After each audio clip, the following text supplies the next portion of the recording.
Olá você!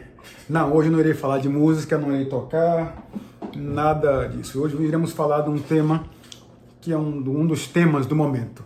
Eleições nos Estados Unidos. Há alguns dias atrás, como todos sabem, foi a eleição nos Estados Unidos, 3 de novembro. E como um residente desse país já há 17 anos, e também como cidadão por opção americano hoje, tive o privilégio de votar 2 vezes já para presidente, que foi nas eleições do ano de 2016 e nessa eleição agora de 2020. E sempre meus amigos, familiares no Brasil me perguntam: Jackson, como é que é isso a eleição dos Estados Unidos? Como é que funciona esse negócio de delegados? Como é que o povo vota, mas são delegados que escolhem, que decidem? Como é que é isso? Então hoje vamos falar sobre isso com vocês. Como foram escolhidos os delegados e como os delegados decidem as eleições nos Estados Unidos.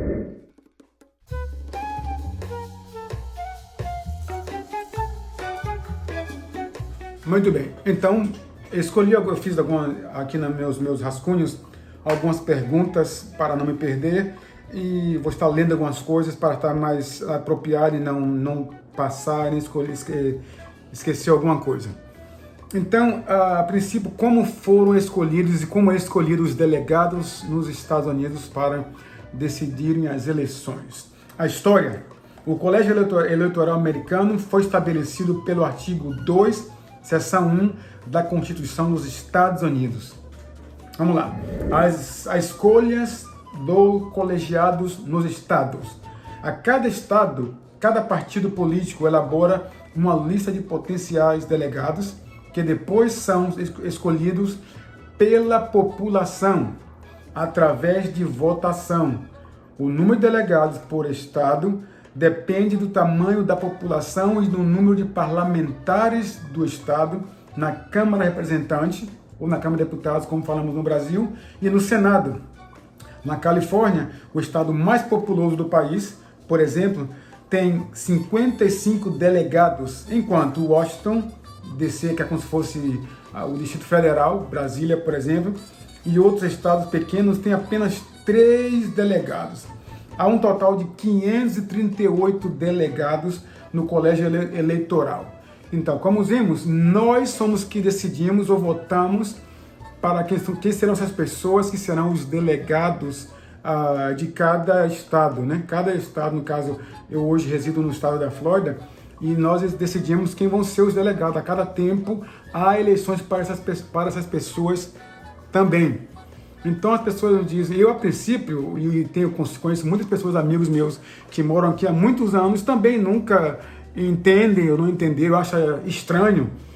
E eu não sou nenhum estudado em política, não fiz nenhuma faculdade de política, de ciência política, mas como um cidadão curioso, e como eu falei a princípio do vídeo, hoje já por ter o privilégio de se tornar cidadão americano, eu decidi fazer uma pesquisa e descobrir por quê. Porque eu também fazia a pergunta, que coisa louca, eu vou votar nas urnas, mas há um grupo de pessoas, de 538 pessoas, que na verdade decidem, então eu estou perdendo meu tempo. Tu pergunta, Jackson, como é que é isso? Já ouvi em alguns canais de televisão explicando, mas eu não entendo. Vou tentar explicar uma linguagem bem mais simples, para que possamos entender. Quero deixar bem claro, esse não é um vídeo partidário, para quem eu acho que deve ganhar, quem não deve ganhar. É só um vídeo informativo, tá? Para que vocês no Brasil, familiares e amigos, possam entender como funciona um pouco das eleições nos Estados Unidos. Então, desde já, se você gostar do conteúdo desse vídeo, compartilhe com seus amigos que gostam de política, e também, aproveitando, se inscreva no nosso canal. O nosso canal tem um conteúdo muito vasto, muito grande, não é só música, informações, começa agora no momento, é informação nos Estados Unidos, nas eleições, e vamos seguir a partir de hoje até os dias que sejam finalizadas as eleições nos Estados Unidos, que ainda não terminou. Vamos estar dando alguns vídeos falando de algumas coisas que de repente pode ser interessante para vocês que querem saber. Então vamos lá, vamos começar aqui então. Os Estados Unidos, como falamos a princípio, por que esse sistema foi escolhido? Lembre que, não sei se todos que estão ouvindo esse vídeo estudam história dos Estados Unidos, entendem, sabem isso, que os Estados Unidos foram, como vários países, como o Brasil, colonizados por outras pessoas de outros países. Como o Brasil também, os nativos desse país são índios, né? Como o Brasil também. Então, os ingleses vieram para cá, saíram do seu país em busca de algo melhor. Alguns deles não estavam satisfeitos como funcionava o sistema de governo, a forma de como eles faziam a tributação dos impostos. Então, por isso, vieram para cá. Então, tanto que vieram lá para o norte do estado, do país. E que é por isso que lá você vê, se chama New England, é Nova Inglaterra, New York, Nova York, New Hampshire. Então, eles colocaram aqui alguns nomes que já existem, de talvez cidades na Inglaterra, aqui nos Estados Unidos, como a Nova Inglaterra, agora que eles vieram fazer isso aqui nos Estados Unidos. Então, esses foram, vamos dizer, os fundadores, não os índios, pais, que chamamos os pais fundadores dos Estados Unidos. Eles se reuniram com o tempo de que o país estava crescendo e decidiram colocar esse sistema. Então, por que o sistema foi escolhido? Quando a Constituição dos Estados Unidos estava sendo elaborada em 1787, era praticamente impossível a realização de votação popular nacional para eleger um presidente. Isso por causa do tamanho do país e a dificuldade de comunicação. Claro, hoje entendemos que com a tecnologia do voto digital, da computação, do computador, se pode comunicar em segundos pela internet de informações. Antes, imagina, o país é muito grande para você saber quantos votos teve lá no norte, perto do Canadá, em Boston. Aí tinha que, imagina, falar e mandar talvez um fax, aqui contamos tantos votos. E aí era muito mais lento. Então, em 1787, foi escrito isso. Ao mesmo tempo, havia pouco entusiasmo em permitir que o presidente fosse escolhido pelos legisladores da capital, que é Washington, D.C. Tá bom? Assim, os criadores da Constituição inventaram o colégio eleitoral em cada estado, escolhendo delegados para compô-lo. Vamos lá. Os estados menores gostaram do sistema porque eles ganhavam com isso. Assim, uma voz mais forte na escolha do presidente do qual no voto popular nacional.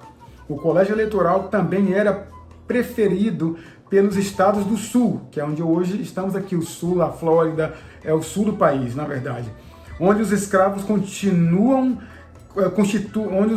constituíam grande parte da população. Mesmo que os escravos não votassem, eles eram contados no censo dos Estados Unidos, como 3/5 de uma pessoa. Imagine que coisa, hein? Como o número de delegados no colégio era determinado pelo tamanho da população de um estado, os estados do sul tinham mais influência na eleição do presidente do que teriam uma votação direta. Como funciona o colégio eleitoral?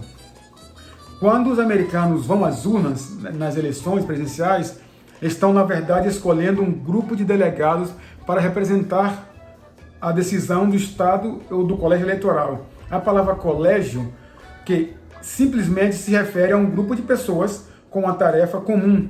Essas pessoas são chamadas de electors ou eleitores. A sua função é nomear presidente e vice-presidente. O colégio eleitoral se reúne a cada 4 anos, algumas semanas após o dia das eleições, para cumprir essa tarefa. Olha só que interessante. Na verdade, vocês podem ver que as notícias dizem que candidato tal, a projeção diz que ele terá tantos delegados, portanto, ele está eleito. Veja que a palavra projeção não está afirmando que já acabou as eleições. Nos Estados Unidos, as eleições não acabam 3 de novembro. É normal que 3 de novembro, as eleições à meia-noite, já se sabe, uma contagem hoje por questão da tecnologia, e sabe quantos votos populares teve. Então se assume que os delegados irão votar de acordo com o voto da população. Sim, é quase que obrigatório. Veja bem, digamos que no estado da Flórida existe 29 delegados. Então, desses 29 delegados, todos sabemos que aqui existem 2 partidos hoje que comandam, que é os democratas e o republicano. Então, desses 29, alguns desses delegados são dos republicanos e alguns são dos democratas. Todos eles têm a obrigação de votar no partido do outro? Não necessariamente. É o que diz a regra. Mas se você ler um pouquinho da história, você vai ver que houve casos, uns 5 presidentes que aconteceram isso. Recentemente foi o presidente atual, o Donald Trump. Ele, na verdade, ele perdeu as eleições no número popular, por quase 3 milhões de votos, e o candidato na época ganhou. Eu tô falando quase como o Dilma, né? Caso ele perdeu, o outro ganhou. Então, mas os delegados, por qualquer razão, decidiram não ir ao contrário do voto da população. Então, o que acontece com isso? É comum? É normal? Está dentro da lei? Vamos ver. Cada delegado representa um voto eleitoral e um candidato precisa obter a maioria dos 270 votos para ganhar a presidência. Na Califórnia, por exemplo, é o estado mais populoso do país. Eles têm 55 delegados. É um estado que já faz uma diferença muito grande. Portanto, é possível que um candidato se torne presidente vencendo uma série de disputas acirradas em estados, apesar de ter menos votos. Sim, como eu acabei de falar, houve em 2016 e houve também no ano 2000 com o George Bush. O George Bush também, o nome da questão do camarada agora, Al Gore, alguma coisa, ele ganhou também no voto popular, mas o George Bush teve 271 votos no colegiado. Então veja bem, um candidato já perdeu o voto nacional e se tornou presidente? Sim.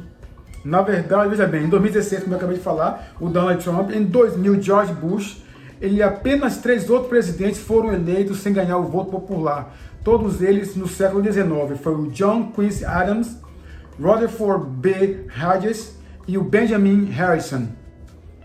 Os delegados têm de votar no candidato que venceu. Em alguns estados, olha só isso, há uma obrigatoriedade expressa. Mas na prática, esses delegados sempre votam no candidato que ganham nos votos em cada seu estado.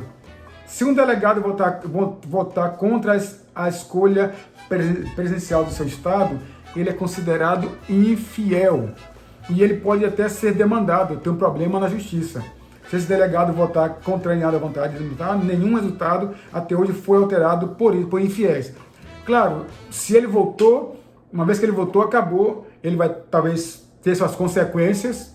Não sei se ele vai ser expulso ou não, mas naquele momento, uma vez que ele votou, vai ficar o voto dele, pronto, e o candidato que votou, que teve a maioria dos delegados, vai ser eleito. E agora os delegados que votaram ao contrário à vontade do povo, vai ter suas consequências. O que acontece se nenhum candidato obtiver a maioria? Isso pode acontecer. Aí diz a Constituição americana que, no caso, a Câmara dos Deputados, aqui chama de Câmara dos Representantes, ou a Casa dos Representantes, isso aconteceu apenas uma vez, foi em 1824, quando 4 candidatos dividiram o voto eleitoral, negando qualquer um deles a maioria.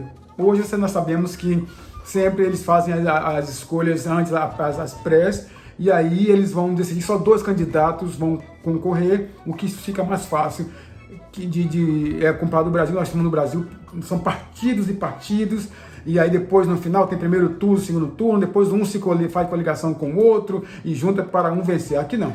Hoje existem 2 partidos, onde começa, sabemos disso. Entre eles mesmo, por exemplo, se houver um debate entre um candidato democrata e o outro, parece que o outro quer a cabeça do outro. Mostra todos os podres do outro ali naquele debate entre eles.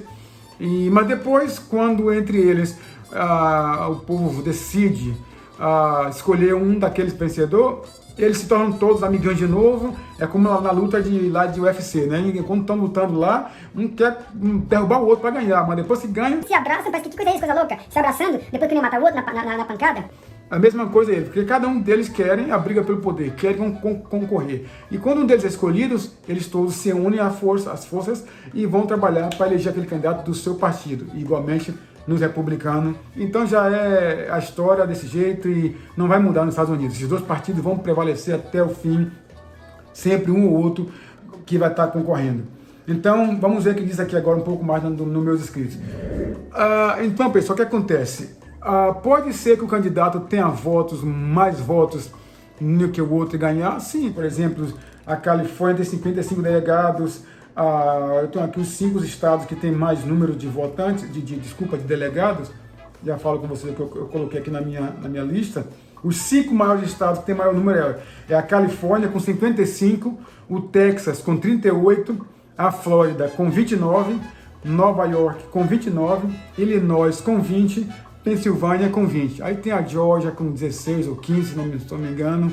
Aí North Carolina, que é 15, e aí vai. Então, eles vão tentar sempre ganhar nesses estados o maior número possível de votantes, crendo que os delegados vão dar de direito votos a ele. Lembrando, como eu falei no meio do vídeo, que as eleições ainda não terminaram ainda. Agora, meados de dezembro, esses delegados se reúnem, por isso que a projeção é que fulano ganhou os votos todos os delegados. Mas a pergunta, Jackson, é possível? Pode acontecer? Sim. Vai causar um caos louco? Sim, mas é possível que no dia que eles se reúnam agora em dezembro, por A mais B, eles decidam que não, esse estado, fulano ganhou nesse estado, mas eu não vou dar os votos para ele. Vão ter suas consequências. Mas isso pode acontecer? Pode, já aconteceu algumas vezes. Então, as eleições dos Estados Unidos, ela vai estar batida o martelo em dezembro ainda, quando esses delegados vão reunir-se,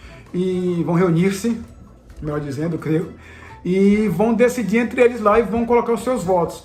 Quando eles depositarem os seus votos na urna lá, aí agora eles vão mandar esses votos para a Câmara de Deputados, onde eles vão ver, e aí a Câmara de Deputados vai bater o martelo e dizer, vai ler os votos e dizer, olha, os votos foram para fulano de tal, a maioria. Ele é o novo presidente. Normalmente, sempre a gente viu que 3 de novembro já se sabia quem ganhou, porque ganhou.